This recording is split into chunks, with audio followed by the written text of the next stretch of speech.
Hello, boys and girls, and I want to welcome you to Story Time. I call this program VOSA. Can you say VOSA? VOSA. Thank you. Very, very loud and clear you said that. It means Voice of Sound Advice.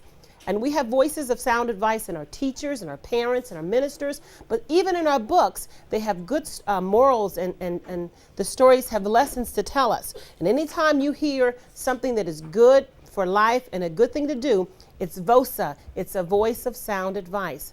You want to start off our storytelling with a song? Yeah. Does everyone know If You're Happy and You Know It? Yeah. Okay, let's do that. If you're happy and you know it, clap your hands. If you're happy and you know it, clap your hands. If you're happy and you know it, then your face should surely show it. If you're happy and you know it, clap your hands. If you're happy and you know it, hug yourself. If you're happy and you know it, hug yourself. If you're happy and you know it, then your face should surely show it. If you're happy and you know it, One more time. You know what? When we said I thought about something I really like to eat. And whenever I see it, I go, pizza.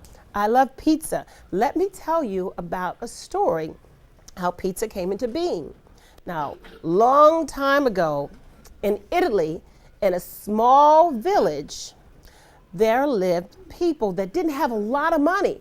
So all they could do was use their vegetable gardens and take the wheat and grind it into and make bread.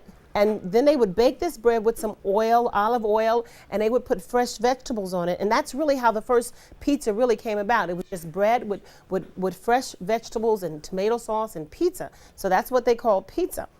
And one day, a king and queen were passing through the village. And they were so hungry because they come from a long journey back to the castle. They started to stop in the village to buy some fresh vegetables and to be among the people and to share some goodwill.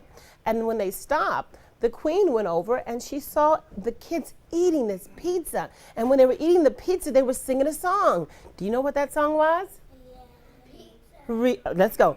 Pizzeria, pizzeria, yummy for my tummy, tummy. One more time.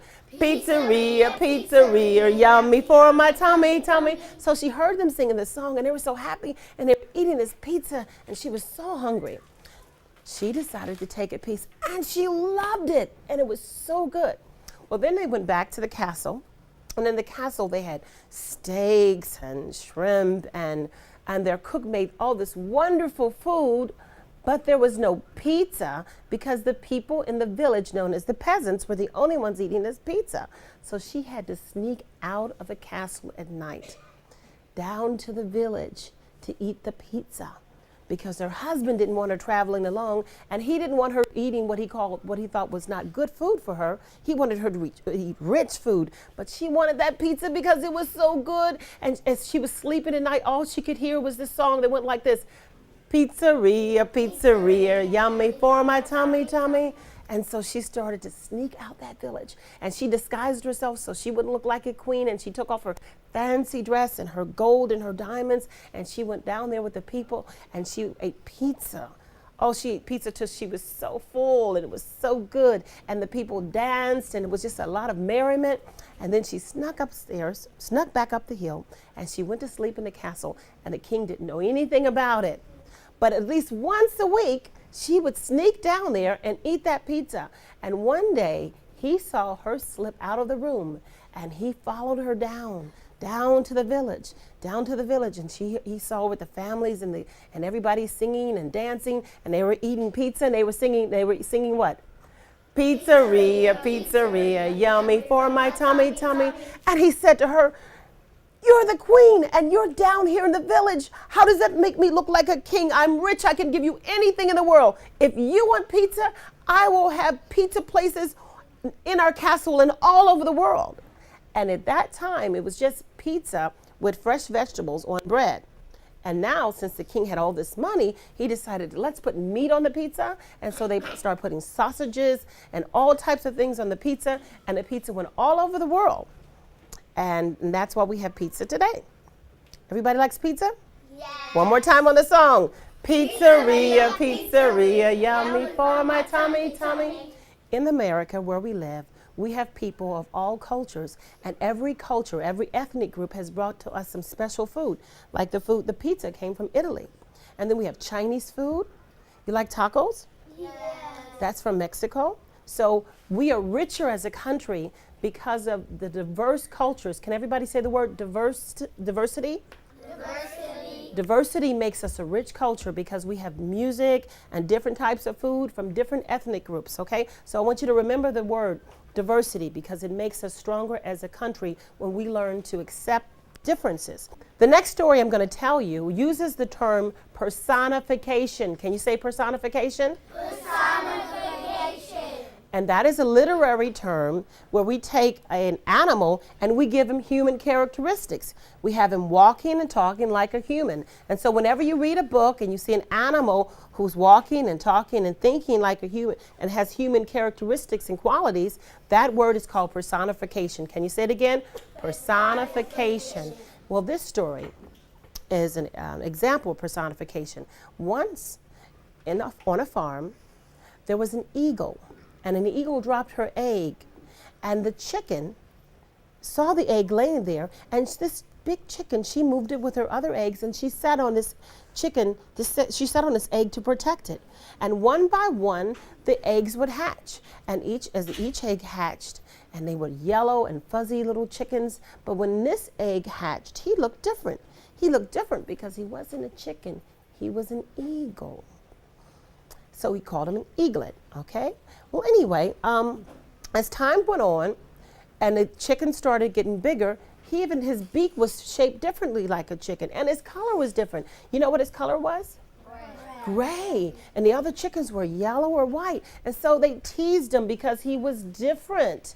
He was different. They didn't celebrate diversity like we do and understand the power and the strength of difference. And so they picked on him and they teased him, and he spent a lot of time by himself. But then one day, he looks up in the sky and he sees a speck, and it's moving and it's coming closer, closer, closer, closer. And it was a bird, and the bird looked like him. It was the biggest bird he's ever seen, and it was flying high, and it came down and it settled on a tree branch, and it said, "What are you doing down there?" He says, "I'm a chicken. That's why I'm down here on the ground." He said, "You're not a chicken. You're an eagle. Spread your wings and fly." He said, "I can't fly because I'm a chicken. Chickens don't fly." He says, "You're not a chicken. You're an eagle. Spread your wings and fly. Fly like an eagle till I'm free." And so all of a sudden he spread his wings and he tried it. And before you know it, ooh, fly like an eagle. It felt so good. So he flew up on the branch next to the eagle. He said, "Come over here. Let me tell you who you really are." He said, "Your mother and your father were king of all birds, and no bird could fly as long and as high as the eagle." And so he said, "Really?" He said, "Let me take you to places you've never thought of. Let's fly away to your destiny." So they started flying. Can you fly like this? Fly like an eagle. Very good. Whew. Strong. Okay. So then they flew over a valley. And he says, "Oh no, I don't think I can make it. I'm going to get tired." They flew over the valley of mediocrity. He says, "You're going to fly over the valley of mediocrity because you have the strength of kings and queens in your wings. You'll fly on."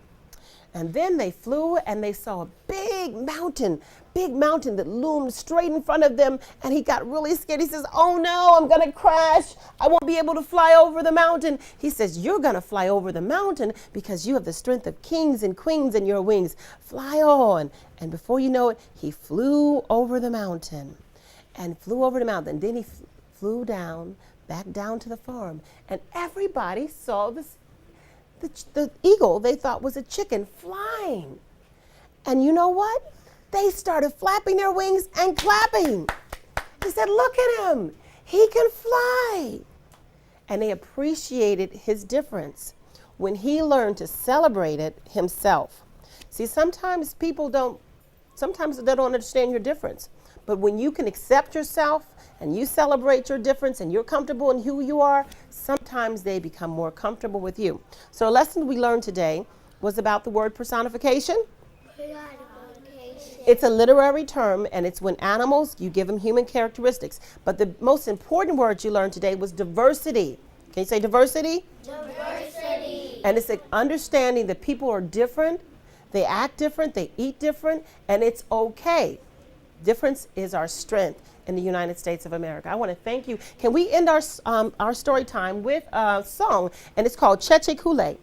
And I'm going to shake this it's called a Shakeré, and its song goes like this. Cheche Kool-Aid, Cheche Kool-Aid, Checo Fisa, Checo Fisa, Kofisa Langa, Kofisa Langa, Lala Chilanga, Lala Chilanga, ooh alele, ooh alele, ooh alele, ooh.